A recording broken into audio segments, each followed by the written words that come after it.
교동문 73번 이사야 65장을 교독하겠습니다. 보라, 내가 새 하늘과 새 땅을 창조하나니 너희는 내가 창조하는 것으로 말미암아 보라, 내가 예루살렘을 즐거운 성으로 창조하며 그 백성을 기쁨으로 삼고 우는 소리와 부르짖는 소리가 그 가운데서 다시는 들리지 아니할 것이며 사자가 소처럼 짚을 먹을 것이며 뱀은 흙을 양식으로 삼을 것이니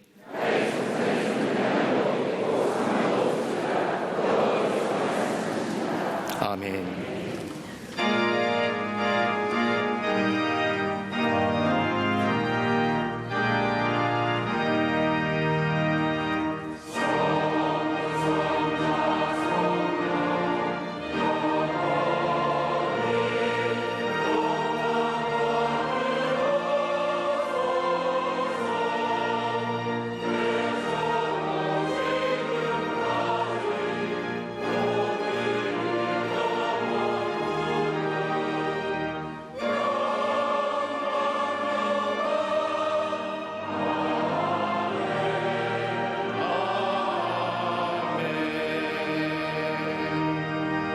전능하사 천지를 만드신 하나님 아버지를 내가 믿사오며 그 외아들 우리 주 예수 그리스도를 믿사오니 이는 성령으로 잉태하사 동정녀 마리아에게 나시고 본디오 빌라도에게 고난을 받으사 십자가에 못 박혀 죽으시고 장사한 지 사흘 만에 죽은 자 가운데서 다시 살아나시며 하늘에 오르사 전능하신 하나님 우편에 앉아 계시다가 저리로서 산자와 죽은 자를 심판하러 오시리라. 성령을 믿사오며 거룩한 공회와 성도가 서로 교통하는 것과 죄를 사하여 주시는 것과 몸이 다시 사는 것과 영원히 사는 것을 믿사옵나이다. 아멘.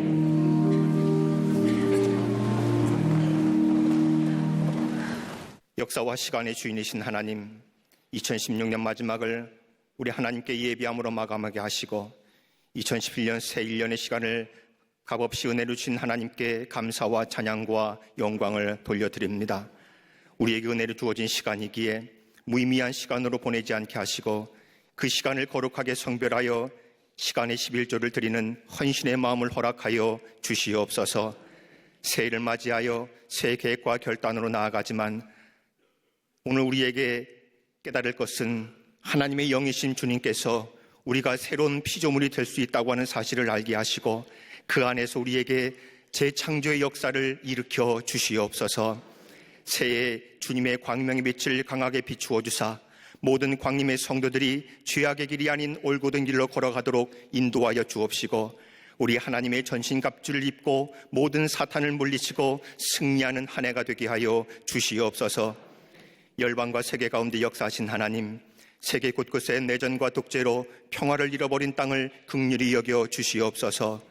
하나님께서 창조하신 세계 가운데 전쟁과 다툼과 분쟁이 사라지게 하여 주시옵소서. 북녘의 동토의 땅에도 창살 없는 감옥에서 자유 없이 살아가는 백성들을 고와 같이 버려두지 마시고 참 자유를 간절히 부르짖는 저들의 기도를 속히 응답하여 주시옵소서. 대통령과 모든 위정자들 겸손의 미덕으로 이 나라를 인도케 하사 온 국민들이 세속의 물결 속에서 흔들리지 않게 하시고 하나님의 길과 뜻이 어디 있는지를 깊이 생각하며 기도와 간구와 겸손함으로 하나님의 뜻을 따라가도록 도와주시옵소서. 우리 사회의 아픔, 갈등과 분열, 분쟁의 소란스러움을 하루속히 잠재워 주시고 새해에는 양보와 사랑과 관용으로 공동의 성을 향하여 함께 협력하는 이 민족이 되게 하여 주시옵소서. 탕자의 문화 속에서 회개하여 돌아오게 하시고 우상 숭배를 버리며 사망의 골짜기에서 부활의 새 생명을 얻고 돌아가는 이 민족이 되게 하여 주시옵소서. 이를 위해 한국의 모든 교회들이 마음을 모아 기도하며 성령의 능력을 힘입어 담대히 복음을 전하는 모든 이 땅의 한국교회가 되게 하여 주시옵소서. 우리 광림재단을 사랑하신 하나님, 63년 동안 주의 재단에 불을 끄지 않고 더욱 불타오르게 하시니 감사를 드립니다. 긍정적인 신앙으로 미래를 바라보면서 20만 전도 1천 선교회 5천 속회라는 거룩한 표대를 향하여 달려가는 성도들이 되게 하여 주시옵소서. 2017년 새해는 복음의 능력으로 생명의 빛을 비추는 교회를 향해 새 비전과 새 사명을 따라 하나님의 일꾼, 하나님의 사명을 감당할 수 있는 주의 재단 되게 하여 주시옵소서. 열정과 사랑으로 사회와 세계를 변화시키는 거룩한 빛의 재단이 되게 하여 주시옵소서. 이 광림재단이 마지막 때에 세워진 특별한 교회인 것을 믿습니다. 이 성전의 예배 때마다 주의 백성들로 가득 차게 하여 주시옵소서. 교회학교와 청년부가 부흥되게 하시고 용광로와 같이 광림의 모든 속회와 선교회가 성장하게 하시며 세우신 부서와 기관마다 하나님의 놀라운 은혜가 임하게 하여 주시옵소서. 우리에게 적극적인 신앙의 전통을 이어받아 세상을 향하여 더욱 적극적으로 침노하며 복음의 빛을 비추는 교회가 되게 하여 주시옵소서. 앞으로 있을 임원 전주훈련을 통해 모든 임원들이 영적으로 세임을 얻어 새 사명을 능히 감당하고 남는 영적 역량을 회복하는 시간이 되게 하여 주사 우리에게 사명을 깨닫게 하시고 우리에게 은사를 통해 전도와 선교에 앞장서게 하여 주시옵소서. 긍휼하신 아버지 하나님, 광림의 모든 가정들이 금년 한 해 놀라운 축복을 받기를 원합니다. 우리의 기업들이 번성하게 하시고 모든 가정들이 행복하고 평화로운 축복된 믿음을 허락하여 주시옵소서. 하나님께서 가정마다 내리고자 하는 준비하신 놀라운 축복이 있는 줄 우리는 믿사오니 우리의 기도의 간구를 들으시다 넘치도록 허락하여 주시옵소서. 하나님의 도우심의 손길을 세우신 사회봉사관을 통해 한국과 세계교회가 본받는 창조적인 사회 선교장을 펼쳐나가게 하시고 건축 중에 있는 인천 서교회의 모든 가정 가운데 하나님의 일하심과 영광을 보게 하여 주시옵소서. 일평생 주님을 위해 헌신하신 감독님을 기억하사 영국의 요한 웨슬레와 같이 감독님 가시는 곳마다 주의 복음의 역사와 하나님의 영광이 증거되게 하심을 감사드립니다. 새해도 강건함과 쇠하지 않음으로 함께하여 주옵소서. 감독님을 통해 세계교회 새비전과 통찰력이 제시되게 하여 주시옵소서. 광림의 재단을 생명받쳐 이끄신 우리 담임 목사님, 2017년 한 해 동안도 영육혼의 강건함을 허락하시고 신사도적 목회의 중심을 가지고 나가실 때마다 성령의 은혜와 갑절의 영감을 허락하여 주시옵소서. 그 어떤 상황과 환경에도 굴하지 않고 오직 기도와 믿음으로 전진하는 여호수아와 같은 능력의 종이 되게 하여 주시옵소서. 오늘 선포하시는 말씀이 새해를 맞이하는 성도들의 마음밭을 새롭게 하고 한 해를 준비하는 데 부족함 없는 능력의 말씀이 되게 하여 주시옵소서. 이 시간 찬양으로 함께 예배하는 갈릴리 선거대와 오케스트라 모든 음악의 제사를 기쁘게 흠양하여 주시고 겸손히 보이지 않는 곳에서 예배를 섬기며 봉사하는 모든 이들의 헌신을 기쁘게 받아 주시옵소서.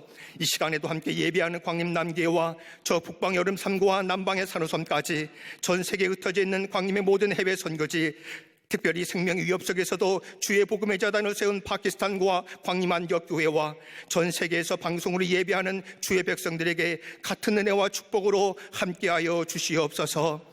이 모든 말씀 우리의 시작과 마침이 되시며 우리에게 복된 새해를 허락하시는 예수 그리스도 이름으로 간절히 기도하옵나이다. 아멘. 오늘 성경 말씀은 에베소서 4장 25절부터 29절까지입니다. 그런즉 거짓을 버리고 각각 그 이웃과 더불어 참된 것을 말하라. 이는 우리가 서로 지체가 됨이라. 분을 내어도 죄를 짓지 말며 해가 지도록 분을 품지 말고 마귀에게 틈을 주지 말라. 도둑질하는 자는 다시 도둑질하지 말고 돌이켜 가난한 자에게 구제할 수 있도록 자기 손으로 수고하여 선한 일을 하라. 무릇 더러운 일은 너희 입 밖에도 내지 말고 오직 덕을 세우는 데 소용되는 대로 선한 말을 하여 듣는 자들에게 은혜를 끼치게 하라. 아멘.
갈릴리 성가대와 오케스트라 귀한 찬양에 감사합니다.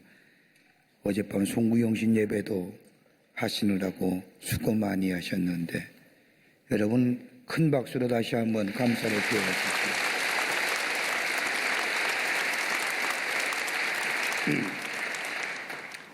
시간이 어느덧 흘러 2017년 신년주일을 맞이하게 됐습니다.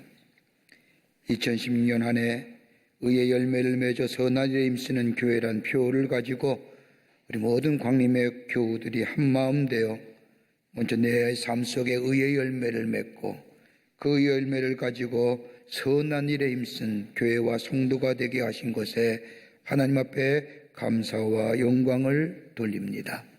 2017년 그리스도인의 삶에는 적자의 인생이 없듯이 2016년 한 해를 돌이켜보면 감사한 것뿐입니다.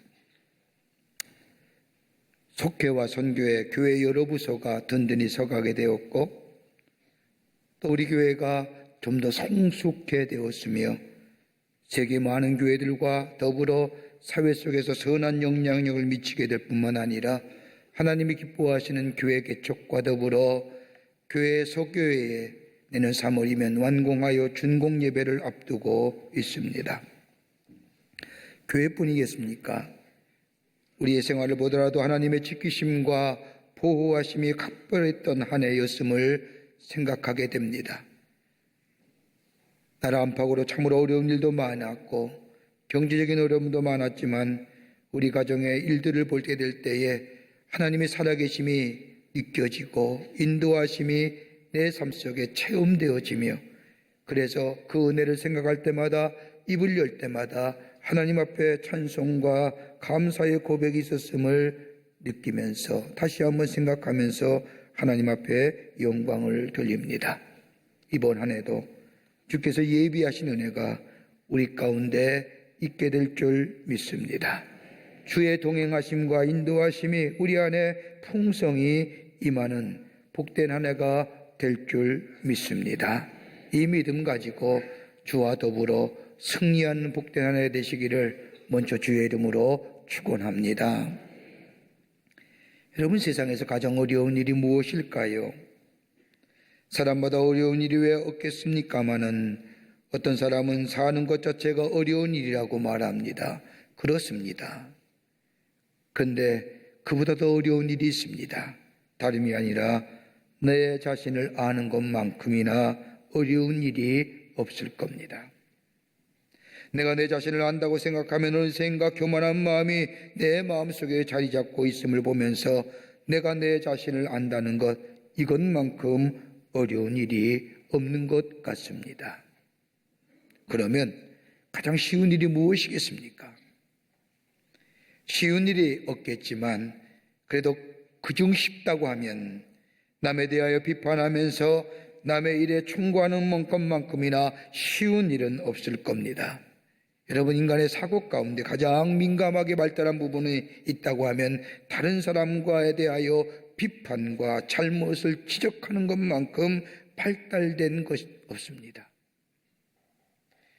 그러게 분수를 아는 것, 분수를 지킨다는 것, 다른 말로 하면 자기 자신을 아는 것, 이거 참 중요하고 또 어려운 일입니다. 혼이들 자기 자신을 아는 사람을 이렇게 얘기할 수 있을 겁니다. 하나는 뭐냐면 자기의 마음을 다스릴 수 있는 사람, 자기 자신을 아는 사람입니다. 여러분, 지금처럼 정보의 시대와 가히 기술의 혁명 시대에 우리는 살고 있습니다. 많이 배우고 많이 알고 하는 시대에 살지만 안타까운 점이 있다고 한다면 자기를 아는 지식이 점차로 부족해져 간다는 겁니다. 자기 자신을 안다는 것은 자신을 제어할 수 있는 능력이 있다는 겁니다. 자신의 감정이나 자신의 마음을 다스리지 못하는 사람, 아무리 법을 잘 지키고 다른 사람과의 약속을 잘 지키며 더 나아가 다른 사람에게 친절한다고 할지라도 그는 자신에 대하여 패배자일 것입니다. 그러게 잠언서 16장 32절의 말씀을 보면 노하기를 더디하는 자는 용사보다 낫고 자기 마음을 다스리는 자는 성을 빼앗는 자보다 나으니라. 자기를 다스릴 줄 아는 사람, 어떤 위대한 용사보다 위대한 자라는 겁니다. 또 하나 있습니다. 내가 서야 할 위치를 정확히 아는 사람, 자신을 아는 사람입니다. 스탠포인트입니다. 내가 어디에 서 있느냐, 내가 길자리와 그렇지 아니할 자리를 분간할 줄 아는 사람, 내가 서야 할 위치와 더불어 내가 있을 자리와 없을 자리를 아는 사람, 내가 더 나아가 할 말이 있고 말하지 말아야 할 때가 아는 사람, 자기 자신을 아는 사람일 겁니다. 여러분, 성경에 나오는 인물의 공통점을 찾는다고 한다면 하나는 내가 누구인지를 아는 사람입니다. 하나님 앞에서 내가 어떤 존재인가를 아는 사람입니다.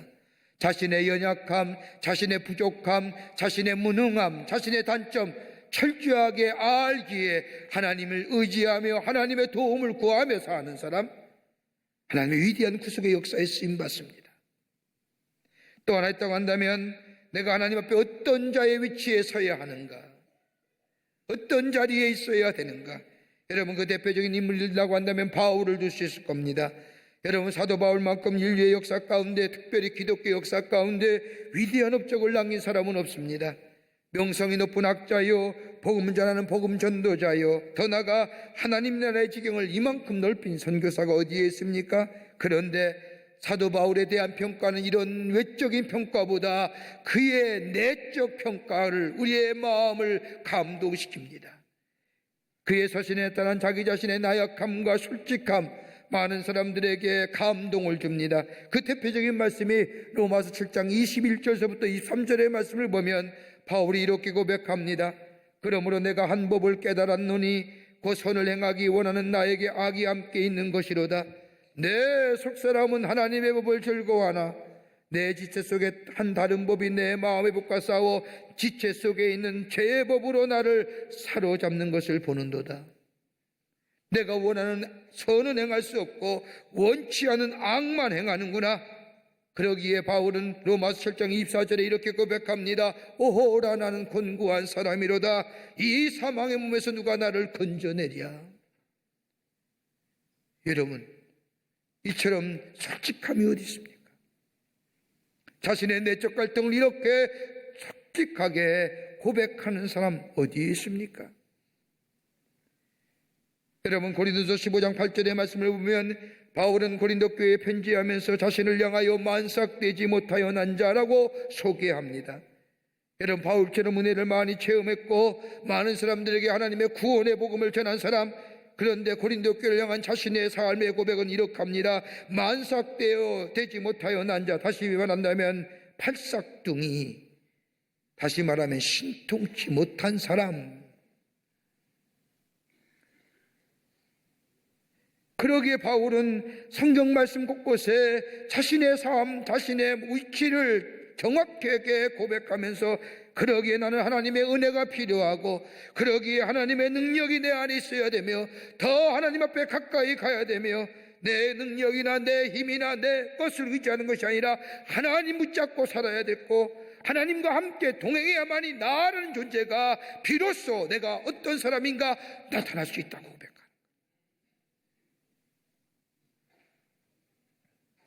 구원받음에도 불구하고 하나님의 보신 놀라운 은혜를 경험하며 살면서도 아직도 나는 내 옛사람의 나의 모습에 사로잡혀 내 마음대로 내 뜻대로 사는 자와 달리 바울은 하나님의 사람 되었습니다.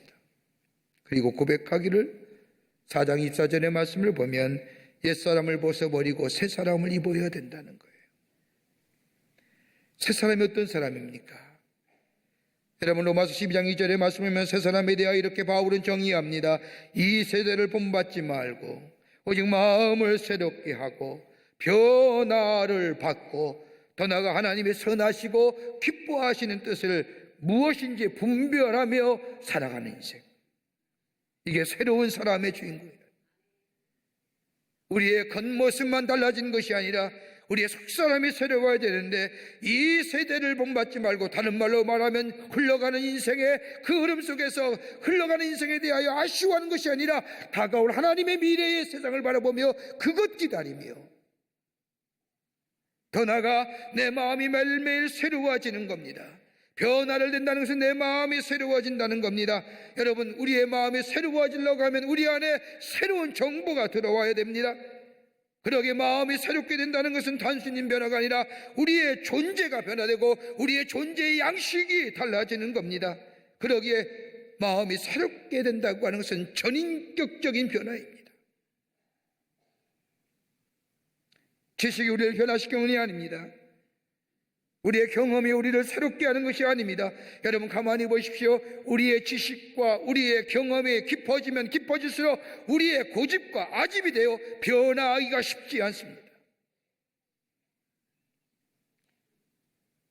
여러분, 지식사회가 갖는 가장 약점이 뭐냐? 변화예요. 많이 정보를 알고 많이 안다고 하지만 변화에 취약해요. 변화에 저항이 많음을 봅니다. 여러분, 지식과 경험이 우리를 새롭게 하는 것이 아니라 우리의 마음이 새로워지려면 새로운 정보, 다시 말한다면 예수가 우리 안에 계실 때 우리에게 새로운 변화가 일어납니다. 이걸 가리켜서 영어로 말하면 spiritual formation, 프레임, 영적 프레임이에요. 어떤 물건을 생산하기 위해서는 틀이 필요한 것처럼 그 틀 안에 필요한 재를 넣을 때 똑같은 것이 만들어지는 것처럼 영적 형상, 다시 말하여 하나님이 원하시고 바라시는 거룩한 뜻을 위해서 내 안에 새로운 변화, 새로운 영적 프레임, 이것이 있게 될 때에 우리 안에 하나님이 기뻐하시는 삶, 바로 그것이 새로운 존재의 양식으로 새 사람 되었다는 말씀입니다. 그러기에 예배서장 21절의 말씀을 보면 새 사람의 근거를 이렇게 얘기합니다. 진리가 예수 안에 있는 것 같이 너희가 참으로 그에게 듣고 또한 그 안에서 가르침을 받았을진데 말씀이 있고 진리 되신 예수가 계시고 그리고 그 놀라운 복음의 능력으로 새롭게 되어 새로운 생명의 역사를 놓아가는 자, 이게 그리스도인의 삶이고 새로운 존재의 양식의 삶이고 이 안에 새로운 생명력이 넘쳐난 인생으로 살아갈 수 있다는 겁니다. 그러면서 오늘 바울은 구체적으로 어떻게 우리들 안에 어떻게 해야 되느냐, 몇 가지로 우리에게 귀한 영적 교훈과 도전을 해주시고 계십니다. 우리 안에도 하나님의 놀라운 은혜와 축복이 우리 안에 풍성해지는 복된 한 해가 되기를 간절히 축원합니다. 첫 번째로는 은혜로운 말하고 살자. 은혜로운 말하고 살자. 오늘 29절의 말씀을 보십시오. 오직 덕을 세우는데 소용되는 대로 선한 말을 하여 듣는 자들에게 은혜를 끼치게 해라. 여러분, 말할 때에 다시 말하여 덕 세우는 말 하라는 겁니다. 특별히 하나님의 은혜를 경험한 하나님의 사람들 입에서 나오는 이야기가 은혜로워야 되고 그 은혜가 다른 사람을 덕을 세우는데, 다른 사람을 세우는데 사용돼야 된다는 겁니다. 여러분, 우리 주변에 부정적이고 염세적이고 그리고 절망적인 사고방식으로 사는 사람 얼마나 많은지요. 예수 믿어도 마찬가지입니다. 예수 믿고 은혜 받았다고 하면서도 이야기할 때는 다른 사람에 대하여 비판하거나 험담하는 사람 종종 있습니다. 그 사람은 은혜 받은 사람 아닙니다. 하나님 안에서 새롭게 변화받았다, 은혜 받았다는 것은 예수의 성품으로 한 발짝 더 다가가는 건데, 다가간 사람은 우리의 입을 열 때마다 다른 사람을 세우는 은혜로운 얘기해야 된다는 겁니다. 여러분, 당신 참으로 훌륭합니다. 어떠세요? 말하는 사람이나 듣는 사람 좋습니다. 당신을 하나님 안에서 사랑합니다. 우리의 가정도 마찬가지입니다. 사랑하는 아내와 남편을 향하여 당신과 결혼하길 잘했습니다. 여러분, 이 말 한마디에 아내의 마음이, 남편의 마음이 녹아집니다. 왜 쉬운 거 안 하세요? 사랑하는 자녀들 향하여 비록 지금 보기에는 안타깝고 지금 보기에는 정말로 어떻게 될지 제 미래가 암담해지지만은 하나님의 약속이, 하나님의 말씀이 있기에 야, 너는 대기만성이야 라고 말 한마디 건네주는 거예요. 어떠세요? 우리 마음이 위로되지 않습니까? 듣는 이도 위로 안 받지 않습니까? 실망하고 실족한 남편과 아내에게 당신은 할 수 있어, 당신은 가능성의 사람이야, 하나님이 도와주실 거야, 하나님이 힘주실 거라고 하는 말 한마디에 그의 삶이 일어선다고 한다면, 여러분, 말하는 사람이나 듣는 사람 얼마나 행복합니까? 그러기에 덕스러운 이야기하라는 거예요. 조엘 오스틴 목사님이 쓴 책 가운데 긍정의 힘이라는 책이 보면 이런 얘기가 나옵니다. 여러분, 인생을 살 때에 인생의 긍정적인 측면에 여러분의 시선을 고정시키십시오. 다른 사람을 볼 때에 긍정적인 면에 여러분의 시선을 고정시키라는 겁니다. 그러면서 얘기하기를, 우리를 지배하고 있는 생각에 따라 우리의 사람들은 우리가 생각하는 것에 따라서 우리의 삶이 간다는 겁니다. 우리 가운데 기쁨과 평안과 승리와 풍요로움처럼 긍정의 생각이 우리의 삶, 우리를 지배한다고 한다면 우리의 인생은 자석처럼 우리의 삶 속에 기쁨과 평안과 승리와 풍요로운 삶으로 우리의 미래가 이끌려진다는 겁니다. 그러게 성경도 말씀하지 않습니까? 더러운 이야기 입 밖에도 내지 말라. 부정적인 얘기, 다른 사람에 대하여 비판적이고 비관적인 이야기 하지 마시기 바랍니다. 여러분, 우리의 언어가 변화되면 우리의 행동이 변화되고, 우리의 행동은 우리의 언어의 지시를 받습니다. 우리의 언어는 우리의 생각을 지시를 받고, 우리의 생각은 우리의 마음의 지시를 받습니다. 그러기에 마음이 새롭게 되면 우리의 생각이 달라지고, 우리의 생각이 달라지면 우리의 나오는 말이 달라지고, 우리의 말이 달라지면 우리의 행동이 달라지고, 우리의 행동이 달라지면 우리의 미래가 달라지는 겁니다. 그러니까 마음이 새로워져야 됩니다.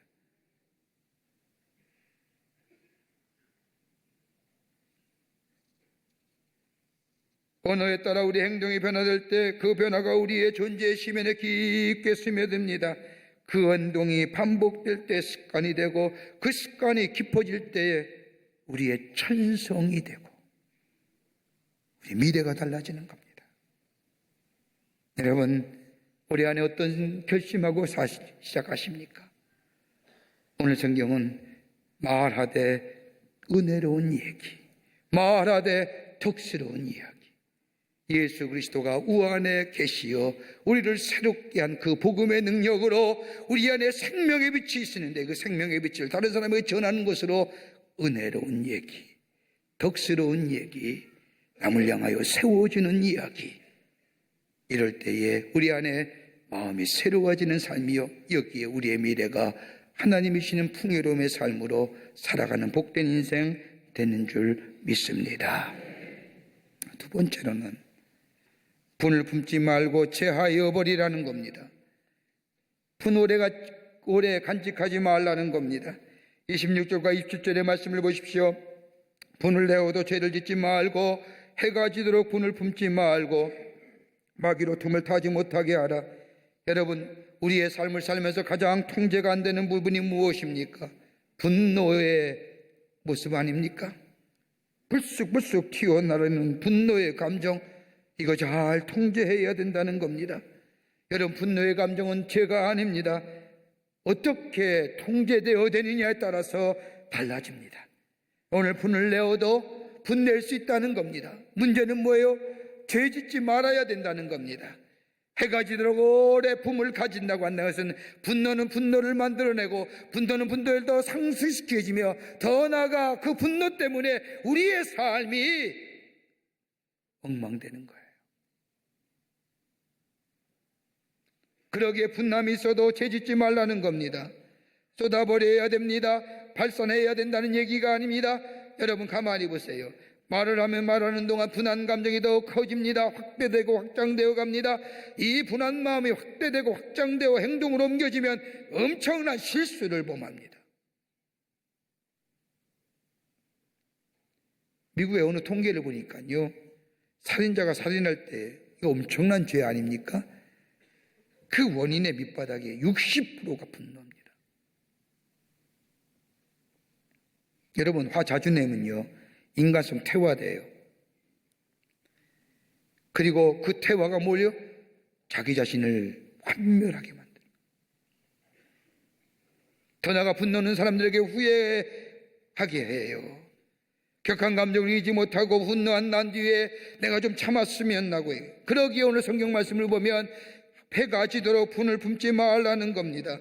한번 분을 품으면 시간이 가면 갈수록 분이 풀려지는 것이 아니라 오히려 오해가 점점 커지고 구실이 많아지고 경직되어 간다는 겁니다. 빨리 풀어야 된다는 겁니다. 여러분, 하버드 대학의 한 연구소에서 1620명 대상으로 여러분 분노가 일 때 어떻게 하십니까? 라고 물었더니 하나같이 대다수의 사람이 분노를 폭발시킨다, 분노를 발산한다라고 얘기해요. 분노를 터뜨리고 발산하는 게 좋다고 얘기하죠. 그런데 하버드 대학의 연구소에 의하면 분노를 폭발하고 분노를 터뜨리는 것보다 오히려 분노를 놔두는 게 낫다는 겁니다. 폭발시키거나 분노를 터뜨리다가 뒷골 잡는다는 거예요. 그 대신에 제3자를 찾아가서 여러분의 문제를, 여러분의 분노의 감정을 내어놓으라는 겁니다. 여러분, 성경은 이미 그 말씀하세요. 우리의 마음의 분노의 감정, 우리의 마음의 상한 마음들, 그거 가지고 있으면 도무지 감당하지 못하니 해가 지기 전에 풀어야 된다는 겁니다. 어떻게 풀어요? 십자가 앞에, 다시 말해 예수 앞에 갖고 나오라는 겁니다. 하나님 앞에 고하라는 겁니다. 여러분의 상한 심령, 여러분의 아픈 심령 그대로 내어놓으라고 하는 겁니다. 다른 말로 말하면 내가 예수 그리스도의 십자가 앞에서 내가 죽어지는 것. 여러분, 십자가 앞에 나오기만 하면 뭐예요? 볼 때마다 뭘 느끼세요? 내가 죽어야 되는데, 내가 이미 죽은 사람인데 내가 죽었다고 생각하면 분노의 감정이 내게 없는 거예요. 그렇게 바울은 내가 매일매일 십자가에 못 박혀 죽는다고 얘기합니다. 나의 모습 그대로 주님 앞에 내어놓게 될 때에 내 마음에 상한 마음, 분노의 감정이 사라지고 마귀가 틈하지 못하게 하고 치유와 회복의 역사 속에 새로운 미래를 향하여 나아가는 존재됩니다. 어떤 주일학교 선생님 아이들 모아놓고 얘기해요. 어떤 아이가 하늘나라 갈 수 있을까요? 그랬더니 꼬마아이가 저마다 손을 집니다. 기도하는 아이요, 하나님 교회 잘 나오는 아이요, 선생님 말씀에 잘 듣는 아이요, 부모의 말씀 잘 듣는 아이요, 제각기 하나님 나라에 관한 조건들을 이야기합니다. 그런데 저 뒤에 앉아 있던 한 꼬마가 손을 번쩍더니 선생님, 하늘나라에 가려고 하면 죽어야 돼요. 정확한 대답이잖아요. 죽어야 하나님 나라 가잖아요. 어떻게 살아서 하나님 나라 가려고 그래요?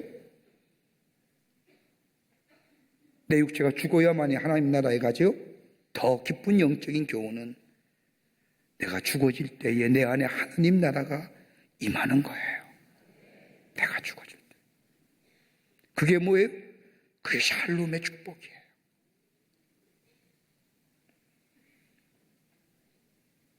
내가 하나님 나라 가야 돼요. 내 안에 내 분노의 감정, 상한 심령이 죽어져야 돼요. 어디서? 예수 그리스도의 십자가 앞에서. 그럴 때에 내 안에 분노가 눈 녹듯이 사라지고 내 상한 감정의 치유의 역사가 일어나며, 그리고 하나님의 마음이 새롭게 되는 역사를 경험하여 내 미래의 풍요로움의 역사가, 창조하는 창조적 역사가 일어나게 됩니다. 유명한 빅터 프랭클이라고 하는 사람은 인간에게는 세 가지의 가치가 있다고 얘기해요. 하나는 경험적 가치입니다. 인간의 경험 다 필요하다는 겁니다. 경험만큼 중요한 것이 없다는 겁니다. 자신이 아우비츠 수용소에서 독가스실에서 살아나온 그 경험, 그러기에 삶의 의미가 무엇이냐. 또 하나는 창조적 가치입니다. 인간은 누구나 다 창조의 가치, 하나님이 주신 겁니다. 여러분, 인류의 발달사를 가만히 보십시오. 우리 안에 하나님이 주신 창조의 가치가 있기에, 창조 능력이 있기에 인류의 발전과 문명의 발전을 가져와서 오늘 이 사회 이렇게 우리가 삽니다. 창조적 가치입니다. 또 하나 있어요. 태도적 가치입니다. 어떤 태도를 가지고 사느냐. 죽음과 위험 앞에서 내가 어떤 태도를 갖추고 있느냐? 태도적 가치가, 그 가운데 가장 중요한 것이 태도적 가치라는 겁니다. 어떤 태도로 살아가십니까? 분노와 상한 감정 속에서 욱하고 그 감정 상승작용이 이래요 내 인간성이 퇴화되고 내 인간성이 몹쓸 인간으로 내가 자책하고 후회하는 것이 아니라 십자가 앞에 내려놓고 치유함 받고 상처의 회복함을 받고 그리고 새로운 존재로 마음이 새롭게 됨으로 새 사람을 입는 때 우리의 미래는 하나님이 약속하신 새로운 풍요로움과 하나님 주신 약속의 성취가 우리 가운데 있게 될 줄 믿습니다. 끝으로 수고하여 선을 행하는 겁니다. 28절 말씀을 보십시오. 가난한 자에게 구제할 수 있도록 자기의 손으로 수고하여 선한 일을 하라. 수고하여 선을 행하라는 겁니다. 여러분, 우리가 복음의 능력으로 하나님의 사람 되었습니다. 내 안에 새로운 생명의 빛이 내 안에 비추어졌습니다. 내가 생명의 빛 존재가 아니라 예수가 내 안에 계시어 나를 생명의 빛된 존재로 삼아주셨습니다. 이걸 전하라는 겁니다. 다른 사람에게 드러내라는 겁니다. 다른 사람을 도울 수 있는 자 되어야 된다는 겁니다. 나만 간직하고 나만 잘 살고 나만 필요에 의해서 내 만족에 사는 것이 아니라 내가 수고하여 얻은 열매를 가지고 다른 사람을 향하여 나누어주는 삶, 다른 사람을 위하여 쓰여지는 것. 적은 것이지만 하나님의 나라를 위하여 쓰여지는 것. 내가 남을 속이거나 다른 사람의 마음을 아프게 해서 얻어지는 물질을 가지고 하나님 나라를 위해 쓰는 것이 아닙니다. 다른 사람을 속이고 다른 사람의 아픔을 주며 눈물 나게 하여 내 이익을 취두하고 그것 가지고 하나님, 이거 하나님께 드립니다라고 할 수 있는 게 아니라 내 땀 흘리고 내 노력하고 내 수고한 만큼 적은 것이라도 그것 가지고 다른 사람을 향하여 쓰여지는 인생. 그러게 도둑질하고 11조 바치는 거 바른 거 아니에요. 하나님 그런 물질을 원치 않는 거예요. 내가 땀 흘린 만큼 내 노력한 만큼 그 얻은 열매 가지고 그 열매를 가지고 하나님 앞에 드려지고 다른 사람을 향하여 선을 행하는 인생이에요.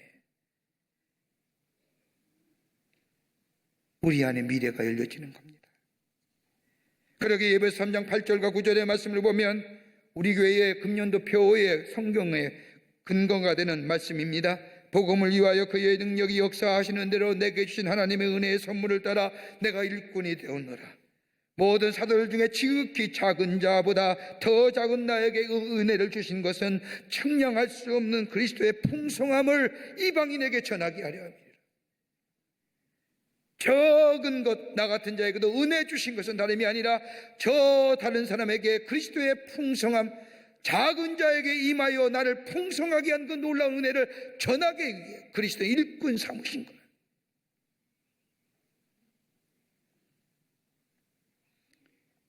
바비 힐이라고 하는 소년이 2차 세계대전 때에 이탈리아에 주둔하고 있던 미 공군 상사의 아들이었습니다.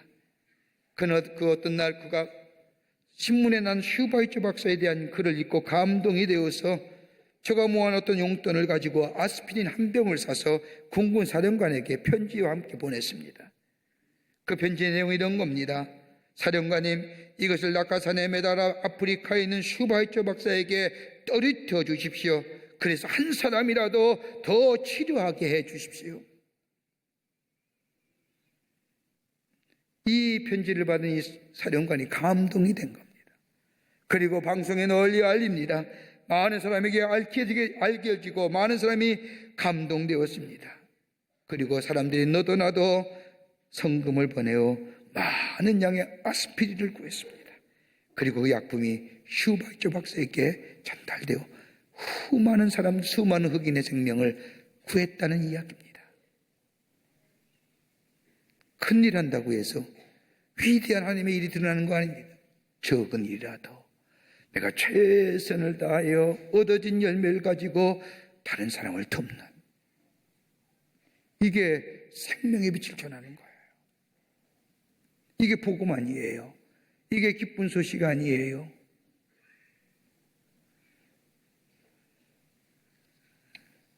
은혜로운 말 해야 됩니다.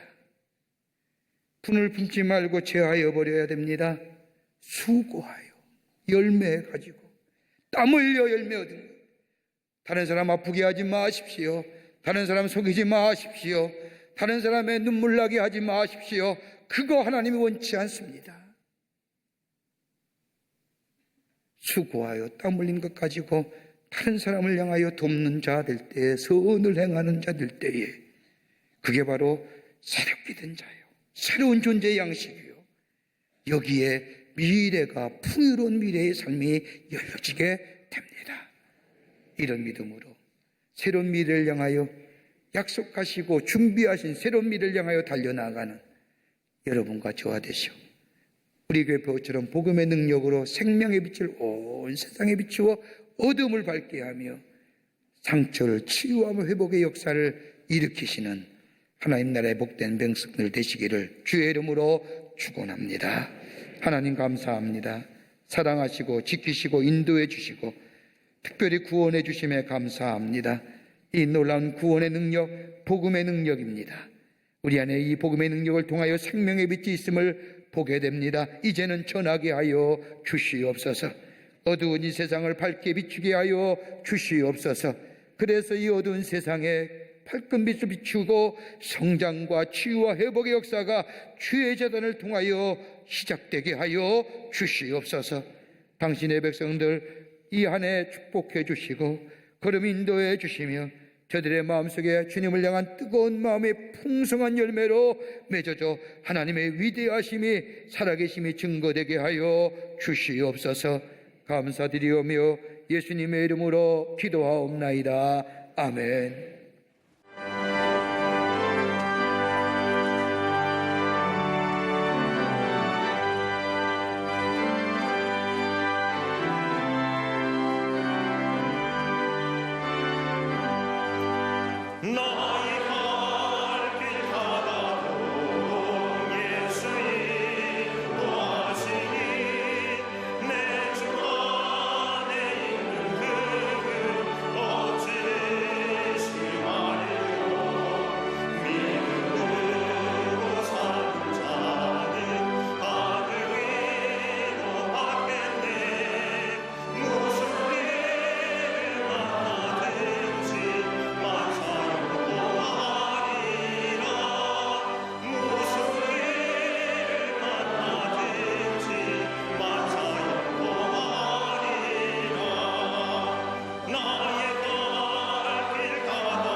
우리를 구원하시기 위해서 인간의 몸을 부이시고 이 땅에 오셔서 우리의 죄악을 위하여 십자가에 달려 돌아가시고 3일 만에 부활하셔서 우리에게 영원한 생명을 얻게 해주신 우리 구주 예수 그리스도의 크신 은혜와 당신의 하나밖에 없는 아들을 이 땅에 보내주셔서 우리를 위하여 대속의 제물로 삼으신 형용할 수 없는 하나님 아버지의 놀라우신 사랑하심과 우리 안에 내재하시며 우리를 인도하시며 우리의 구원의 완성을 향하여 나아가시는 성령님의 놀라운 능력의 역사가 2017년 첫 시간 하나님 앞에 예배드리며 하나님의 사람으로 살기로 새롭게 결단하며 그리고 저 세상을 향하여 나아가는 우리 모든 사랑하는 광림의 권속들과 영상을 통하여 하나님 앞에 예배드리는 한국교회 성도들과 그 밖에 거룩한 백성들 위해 주께서 지금으로부터 영원토록 함께 하시기를 간절히 축원하옵나이다. 아멘.